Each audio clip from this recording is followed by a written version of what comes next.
Hello, everyone. We've just had elections in Delhi. The BJP won, the Aam Aadmi Party lost. Why? What happened? Here to tell us all about it is my friend TCA Srinivasa Raghavan, a journalist who has lived in Delhi a long time and is an economist. Over to you, TCA. Thanks, Subodh. Good to see you once again. Delhi elections are not really as much of a surprise, at least to those who were following the way the politics of it was developing. First off, of course, there is the problem of anti-incumbency. These chaps had been in power for 11 years, actually, and this was the if had he had Arvind Kejriwal, who's the leader of the Aam Aadmi Party and was chief minister, had he won, it would have been for the fourth time.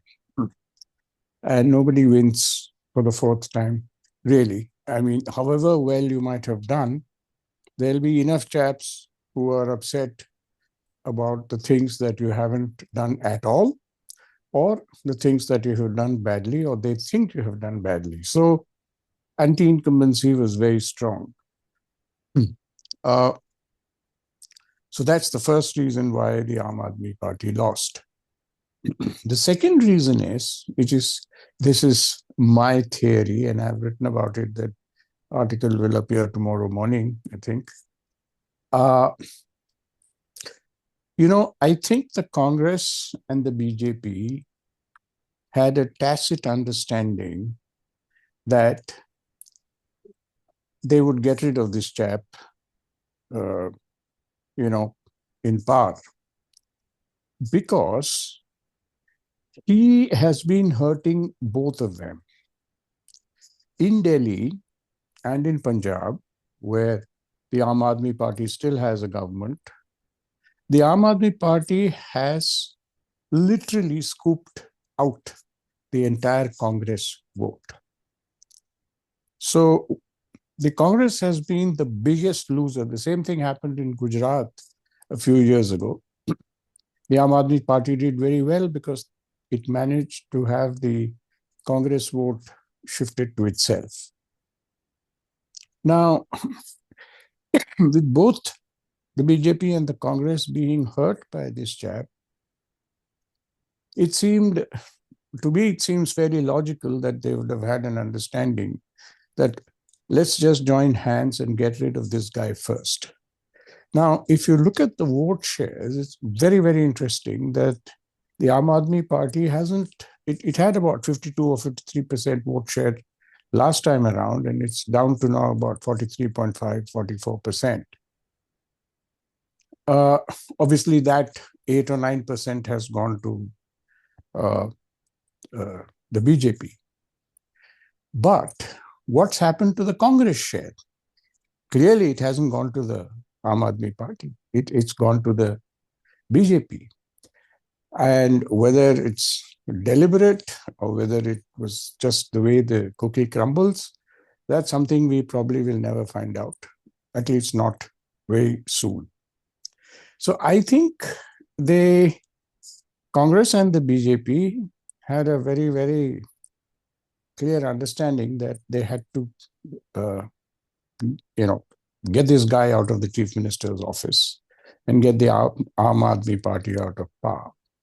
Now, there was a tiny little news item a few days ago in the Times of India, I think, but I'm not sure, that in Western Mizoram, of all places, in a village election, the BJP and the Congress had come together to defeat the local party, I forget its name, but that's not important. What is important is that they had agreed that they couldn't have this party winning that village election. This is a very small thing to build a large hypothesis on, but the movement is in the direction of these two parties, if not officially, at least unofficially, in some places, in some elections, in some by-elections, working together to get rid of whichever regional party happens to annoy them. Why am I saying that? Because in the last 15 years or so, the what the Germans called, or the Zeitgeist or the Weltanschauung or whatever it is, that whole Mahal, what we call in Urdu, that has changed. India is now overtly, explicitly a Hindu country.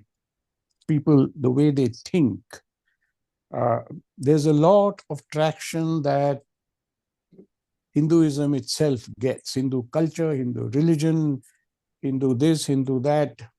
Everything is about being Hindu. This, as you might recall, was not the case because it wasn't very fashionable to parade your Hindu identity, because then you were seen as being communal. That's gone now, which means that every single political party has to adopt that line. So then the question becomes, what happens to secularism? And it's a fairly straightforward answer. It's the state that has to be secular and not the individual. You can't tell me not to dislike some other religion.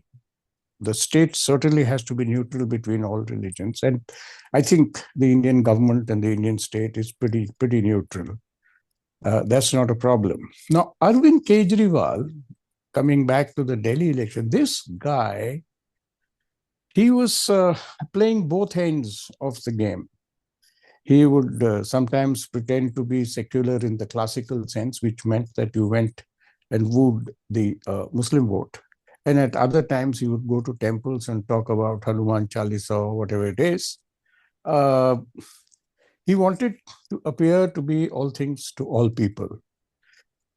So that you can do that, you can fool some people for some time kind of thing. You can't fool all people for all time. So I think people saw through that game. So that was another problem for him. A third problem was that he, depending on the situation, he switched sides. Sometimes he would ally with the Congress. Sometimes he would fight the Congress. And he thought this was perfectly okay in the pursuit of power. Oh, it's okay. I mean, people do that all the time, but politicians do that all the time, but not to quite the degree and the level to which Mr. Kejriwal took it. So that was another factor. People saw through the game and they said, wow, this guy is one of the biggest opportunists going. He has no principles. He has no ideology. It's all pursuit of power. So that was there at the back of people's mind, that this chap's behavior was not quite conscionable. Finally, there was this whole thing that he came to power, which is the most important factor in his case, was that Mr. Clean, that I am against corruption. If you remember that whole movement, 2011-12, started in 2010, that India against corruption. And his whole USP was that he was clean, he was honest, he didn't take money, he didn't do this, he didn't do that, and he was just a ordinary guy off the streets who was absolutely bent on giving Delhi good governance. But 3 years ago, he got embroiled in this liquor scam, where the allegation is that his party had taken 600 or something crores in order to give out some licenses to some liquor vendors and so on. And the allegation is that he used this money to fight the election in Goa. All of this is not proven yet, but enough dirt has stuck on him, especially after he was arrested and put in jail. And the courts refused to give him bail. So now, consistently, when you're not being given bail on the grounds that you're worried that he might tamper with the evidence, some of that, some of those allegations stick. So his Mr. Clean image was pretty much gone. Simultaneously, 3 or 4 of his very important colleagues, well, they're not really colleagues. He doesn't treat anybody as a colleague. They're all subordinates. Ministers for this, minister for this, minister for that. They were all arrested and put in jail in the same kind of scam that happened. Overall, his image as as Mr. Clean and the party, Aam Aadmi Party, as a party with a difference, party that would bring good, clean governance, that had evaporated because there were problems with the infrastructure in which he hadn't invested, though he claimed that he wasn't allowed to invest by the Lieutenant Governor. There were problems of, the usual sewerage problems and you name it, of governance in India, where at the municipal level, governance comes pretty much to a halt. So all of this helped the BJP build a case saying that, look, this chap, it's about time he went. He promises things. He hasn't delivered. Delhi is in shambles. It's the capital city of a large and big economy country. But just look at Delhi. Look at the pollution, about which actually nobody can do anything. But the BJP blamed him for it. It wasn't his fault, but it stuck. Overall, he had lost the goodwill of enough people to make him lose the election by a very wide margin of seats. He got, I think, 22 and the BJP got 48 or something. If you look at, however, the vote percentages, he has lost only about 8 or 9%. So he still has a solid base of support. 44% of the people still voted for him. Also, the seats that the BJP has won, the margin of victory isn't very great, 8,000, 9,000 votes, 7,000 votes, like that. It's not as if it's a crushing victory. Because of the first past the post system, it has translated into a very large number of seats. But then that's the way the game is played in India. It happens to all political parties. It happened to the BJP in 2004 when they actually, although they lost 81 seats in parliament, the difference between them and the Congress is only 8 seats. So stuff like that happens. So that's it. I think Kejriwal's time was up. Aam Aadmi Party's time was up, purely on an anti-incumbency thing, plus all the mistakes that he made. And he irritates a lot of the upper middle classes in the way that he speaks, in the way that he approaches problems, the freebie thing. It's a outright lie that, there's water is free or electricity is free. It's not. The way in which the billing is done, there's a huge cross subsidy going, and the rates are such that they ratchet up very quickly, both for electricity and for water.